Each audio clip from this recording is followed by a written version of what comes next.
Kansas City. Saturday, the running back responded to a comment on Instagram saying, quote, "I'd never play for Andy Reid again. I'd retire first." Yesterday on Twitter, Bell tried to clarify his comment. He tweeted, quote, "I said what I said, and I don't regret at all what I said. For those who have a personal problem with me because of what I said, that's fine. You have your right. Just remember, I also have my right for how I feel about my personal problem with the dude because of what he said to me."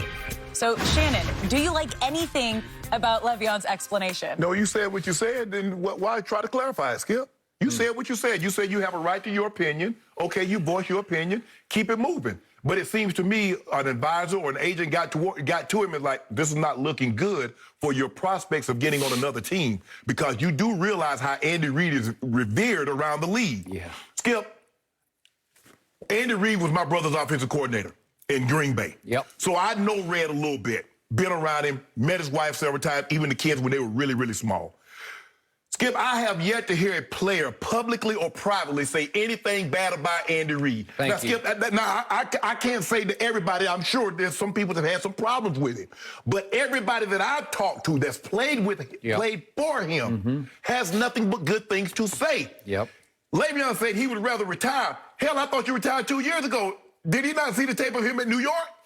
There's a reason why you got to Kansas City. The Jets paid you a ton of money. Le'Veon, bro, wake up. If you were still that dude, you would still be in New York.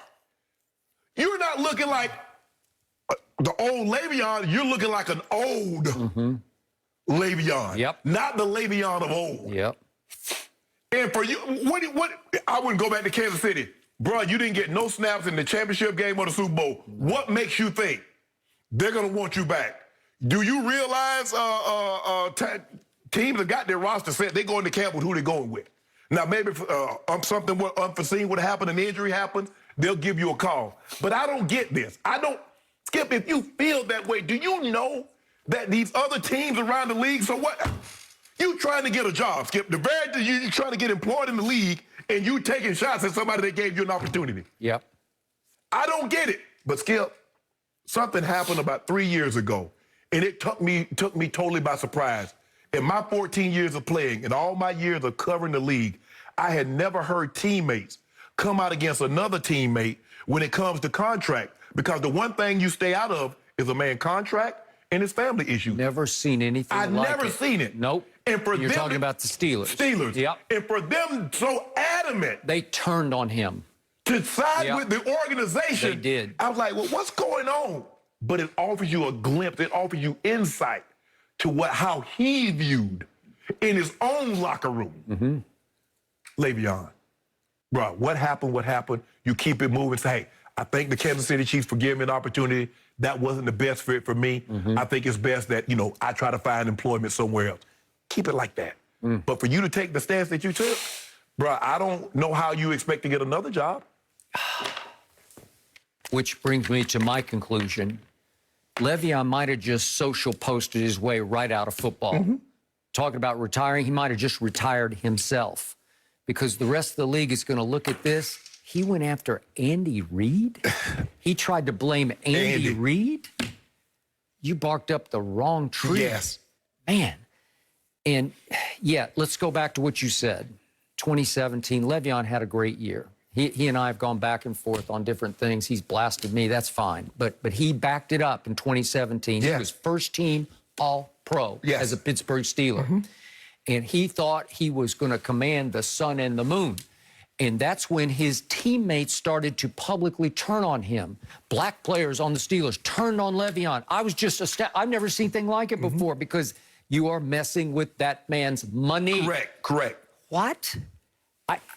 There had to be some reason that they did not like or even want him as a teammate anymore. Now, I don't skip. Now, just for clarity, I don't agree with how they handled that situation. I got it. I don't either. In the big picture, you broke all kinds of unwritten. Yeah. No matter how you think of a man, don't bother them. Don't mess with that man's money. Okay, I got it. You're correct. But he winds up sitting out 2018 on principle for his money. That's $14 million that he left on the table. Finally, the Jets said, okay, we'll take a shot. And they gave him his money. Yes. Maybe not exactly what he wanted, but it was pretty good. Right. And he played 15 games that year for the Jets. They're a bad football team, but he had by far his worst season. He was 3.2 yards a carry. It's just no good. And then he fell completely out of favor in 2020 and played 2 games for the Jets and got cut and wound up with Andy Reid. And it looked like he was the answer to their problem because they didn't have that big banger back. Right? Edwards-Helaire, it got hurt. From the start, you just thought he's just a little too little in short yardage goal line. You need somebody who can bring some impact to the offense. And they thought, well, we got the guy. And it just didn't work. He started 2 games. He played in 9. In the 2 starts against your Broncos, he had 11 carries for 40 yards. That's 3.6. And then he got 7 carries against Atlanta for 30 yards. Is 4.3. But he wasn't catching the ball on top of it. And to your point, we got all the way to the AFC Championship game. He didn't dress for that game. He didn't even dress. He dressed for the Super Bowl, but didn't play a snap in the Super Bowl.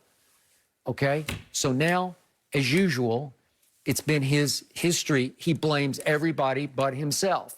So he was just answering somebody on IG going back and forth, which is a dangerous game to play, you know. Skip, I give you the same situation. The year before, the same thing happened to one guy named LaShawn Shady McCoy. Yeah, it did.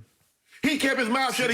Same team. Same team. He kept his mouth shut, and what happened, Skip? Won a ring. Went to Tampa. Didn't barely play, and got an opportunity to get another year in the league, got another payday, and got another Super Bowl ring. He did. Because he kept his mouth shut. He did. You go in there because you, and guess what? Them like, yeah, Le'Veon, you your own man. Gassing him up. They are gassing him up on social. They are. Yep. Bro, you got to understand. Bro, you got to understand. Those people that are gassing you up would love to be in the position that you're in. You think everybody that like and click your stuff like you. Bro, y'all better that ain't reality. So in just a quick toss-off, don't hit send response, he says, I'd rather retire than play for Andy Reid again. And, of course, the internet went crazy with that. It was trending all day long. So he sleeps on it, and you may be right. An advisor may have said, you got to explain yourself on this one. So he tries, but he doesn't back off his premise. You know, I'll never play for Andy Reid again. So what you apologizing for? Okay, but then he suggests that his personal problem with Andy Reid, with dude, because of what he said to me. What he said to you? Okay, so in this day and age, I can't help but leap to a conclusion, perhaps that... Bro, you ain't got it no more. Okay, but again, is it possible that the white coach said something to the black player that offended him along racial lines? Not Andy Reid, not to my knowledge. It's hard for me to imagine that, but Skip, I wasn't there, so I don't want to speak for Andy. What's the book on Andy Reid? Why did he ultimately fail in Philadelphia, according to most people around the situation? He was too good to the players. He was too soft, too nice. Show up on time and work. Those are Andy rules. And there was no hard, tough off-season program. They didn't practice hard. They weren't pushed hard enough. Well, that'll work if you have Patrick Mahomes at quarterback, because I'm sure the Chiefs would tell you he's a joy to play for. A lot of people say T.O. was terrible, but Andy Reid speaks glowingly of T.O. T.O. and vice versa. Andy said, I'm just sorry that we weren't able to make it work. Yeah, T.O. got into it with the coordinator who's He got into it with bad children. He had no problem with Andy. Andy, like, y'all need to handle that. But once it got to the point that, you know, he felt that T.O. was being disrespectful to children, that he's like, that's enough, T.O. He finally had to send him home. He did. But for the longest time, Andy was like, y'all work this out. That's too good of a player. I'm not going to just send him home because y'all had a little altercation, beef, because I've been in the league long enough and no position coaches and players have to get into things. And by the way, until it all blew up, Donovan and T.O., they're pretty great together. They were the best connection in football. Yeah, one of the best all time together until those two fell completely apart. Obviously. I just, Skip, I don't get it. When you're in the league, you have to think about, especially when you say something that's going to, especially certain coaches. You can't, I mean, you just can't just willy-nilly just throw things out there. When that guy's resume is impeccable with how he's been with the players. I just don't get it. I just don't know. What did he hope to accomplish? Oh, he did. Yeah, man, this is what I did right here, man.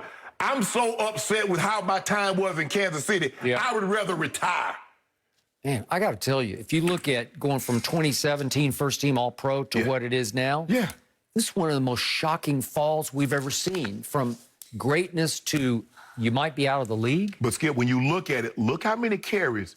He was at that 400 threshold. Yeah. That's a point of no return. There have been very few backs that has ever gone to that number. You look at Eddie George when it happened to him. You look at DeMarco Murray when it happened to him. You go back and look at people just at home. Only Eric Dickerson. TD went 392, was never the same. Jamal Anderson went 400, was never the same. Eddie George. You go back and look at it. Once you get to those 200,